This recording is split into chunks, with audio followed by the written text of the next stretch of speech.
দিদি, তোমার নামে এসব কি শুনছি? পশ্চিমবাংলার সবাই তো তোমার নামে নিন্দা করছে। এই যে তিলোত্তমার এই ব্যাপারটা নিয়ে তথ্য প্রমাণ লোপাটের পিছনে নাকি তোমারই হাত রয়েছে।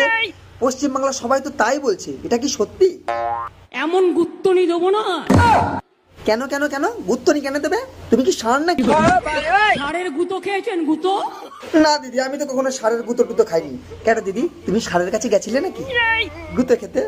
ওই তোমার ওই ষাঁড়ের গুঁতোর গল্প পরে শোনা যাবে। তিলোত্তমার তথ্য প্রমাণটা যে তুমি লোপাট করেছো সেটা স্বীকার করলেই তো হয়ে যায়। ওই ব্যাপারে যা বলার বলো। এমন গুঁতো দেব যে জীবনে আর এই সাবজেক্টটা নিয়ে আমার সাথে আলোচনা করবেন না। বড় বড় লেকচার, তোমার সঙ্গে পাঙ্গা নেওয়ার জন্য আমার কুত্তাই যথেষ্ট, আমার দরকার নেই। এই কালু, যা তো, দেখ তো দিদি কি বলে।